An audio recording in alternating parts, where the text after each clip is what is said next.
Olá pessoal, esse é o terceiro vídeo. Meu nome é Graziele, pra quem ainda não viu os outros dois vídeos.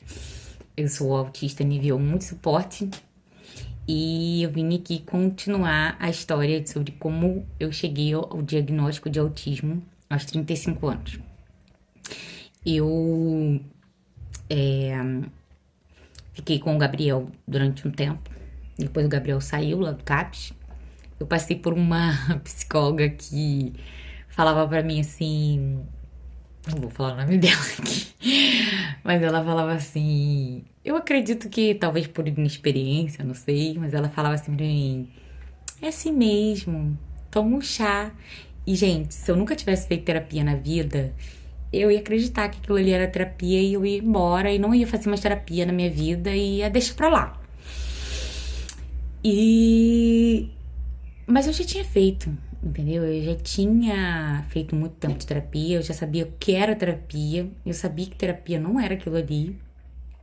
E eu, assim, já tinha muita dificuldade de falar alguma coisa, mas quando eu decidia falar alguma coisa com ela, ela sempre vinha com a mesma frase. É assim mesmo, Grazi, toma um chá. E assim, se chá resolvesse, eu com certeza estaria ótima, porque eu adoro chá, tomo chá quase todo dia, eu tenho todo tipo de chá que você puder imaginar em casa. E assim, o chá ajuda? Ajuda, verdade. Às vezes eu tô muito ansiosa, eu tomo um chá e eu durmo melhor, eu fico mais tranquila, mas assim, só o chá não vai resolver.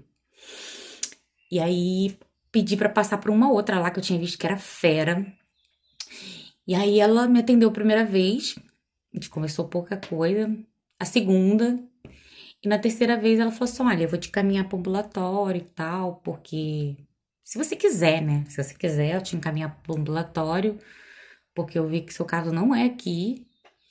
E você quer que eu te passe para o ambulatório? Aí eu olhei pra cara dela assim: se você quer me passar para o ambulatório, eu vou dizer que não, vai. Pensei, se ela não quer me atender, pra que eu vou continuar insistindo? E aí eu parei de fazer terapia. E aí veio pandemia, né, aquilo tudo. E a gente ficou, né, preso dentro de casa, infelizmente, por conta do Covid. Eram 15 dias que viraram, né, muitos anos. 2 anos. Epa, muitos anos. Que viraram 2 anos praticamente. Aí pra maioria. E aí eu conheci o meu atual psicólogo, Guilherme, né? Oi, Guilherme, se estiver vendo esse vídeo. E ele, assim, eu no começo, gente, eu passei, sério, quase um ano. Assim, na época a gente tinha que ir de máscara, né? Aquela coisa. E eu passei quase um ano chorando. Eu ia pra lá, ele tem uma janela enorme, que eu amo. E eu ia pra lá e eu chorava. Chorava, chorava, chorava, chorava. Pouca coisa eu falava. E bora. E na outra semana eu fazia a mesma coisa. Até que, aos pouquinhos, né, a gente foi criando aí um vínculo. E eu fui confiando nele, contando algumas coisas, né, resolvendo algumas questões e tudo. E eu sempre reclamava assim, a minha reclamação, né, assim, a minha, não tem outra palavra, queixa. As minhas questões, as questões que eu colocava, né, pra ele, é que eu não entendia a necessidade de tanta conversa, de tanto diálogo, a necessidade que as pessoas têm de estar sempre falando umas das outras, de estar o tempo todo. Eu também não conseguia entender direito o que as pessoas falavam, eu tinha que fazer um sacrifício para eu conseguir acompanhar.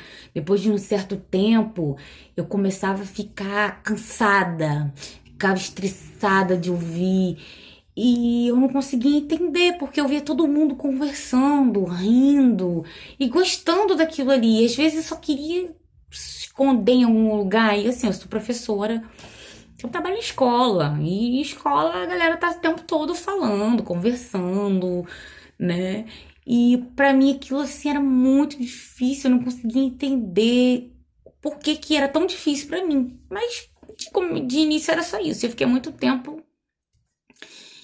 E aí um dia ele me perguntou como é que foi, né, a questão de viajar, eu tinha viajado.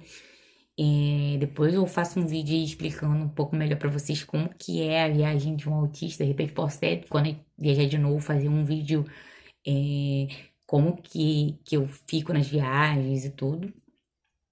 E, e aí, o que aconteceu?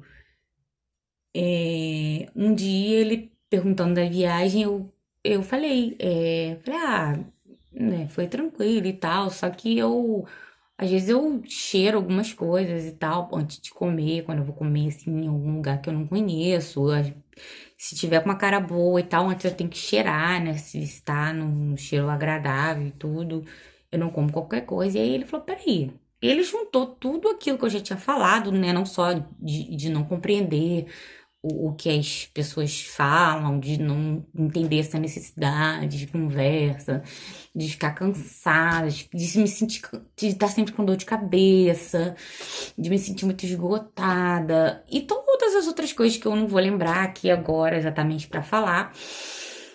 E ele falou, cara, será que pô, Grazi, será que. Porque ele sempre falava, brincava, né? Você, Grazi, o Fantástico Mundo de Grazi. E ele falou assim: Grazi, será que você é autista?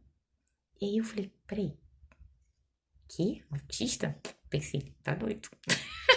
Desculpa. Falei: não. Pensei, né? Na minha cabeça lá dentro: não, nada a ver. E assim, gente, eu tinha uma visão do autismo, assim, muito diferente do que eu sou. Pra mim, autista era aquele que andava na pontinha do pé e não falava. Porque essa era a visão de autismo que eu tinha. Infelizmente, né? Você vê que em pleno século XXI, né? Então, esse é um dos motivos pelos quais eu resolvi começar a gravar vídeo, né? Para falar mais, né? Para que as pessoas saibam identificar os sinais. E eu fiquei meio na dúvida, né? Assim, na verdade, assim, eu achei que não tinha nada a ver. Mas fiquei com aquilo na cabeça, né? Tipo, caraca, será? Aí ele começou a perguntar e eu tenho muita dificuldade, assim, se eu não pensar antes. Tipo, de pensar, né? Tipo, o que você não come? Eu não como tanta coisa. Se tiver com cheiro ruim, eu não como. Se tiver misturado, eu não como. Mas na hora, assim, não vinha direito as coisas. E aí ele falou assim, olha, vamos fazer... Se você puder, faz avaliação neuropsicológica. Porque com a avaliação neuropsicológica, a gente vai ter certeza se você realmente tem autismo ou não. E aí eu fiquei, cara, tem que fazer essa avaliação de qualquer jeito. Porque, tipo, eu fiquei com aquilo preso na minha cabeça. Eu tenho que saber se eu realmente sou ou não. Mas, na verdade, lá no fundo da minha alma, eu achava que não. Que ia dar que eu não era autista, que eu não tinha autismo. E que era qualquer outra coisa. Menos autismo, né? E aí...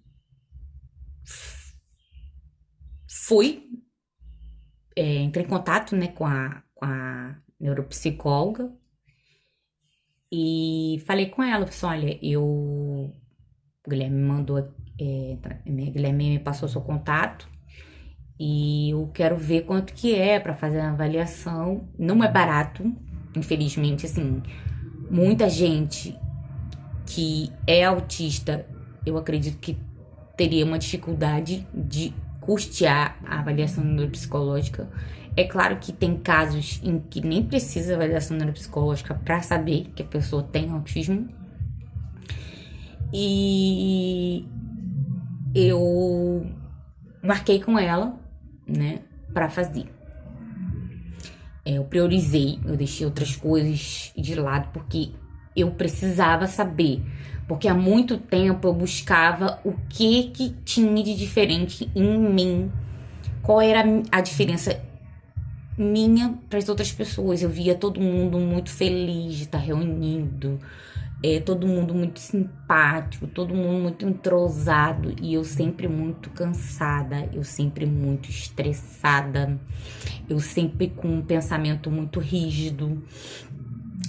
Hoje em dia eu até consigo conseguir melhorar um pouco essa questão da rigidez de pensamento, mas era um pensamento muito inflexível. Depois eu conto pra vocês o dia que eu comprei a calça e precisei trocar, e a menina da loja falou que não ia trocar, e isso eu já tava fazendo terapia, mas foi a maior doideira. E assim, foi muito importante, um processo muito difícil. Depois eu conto um pouquinho melhor como foi essa questão de fazer avaliação neuropsicológica. Foi um processo muito difícil, mas um processo muito importante, porque eu precisava saber com certeza. Então, é isso.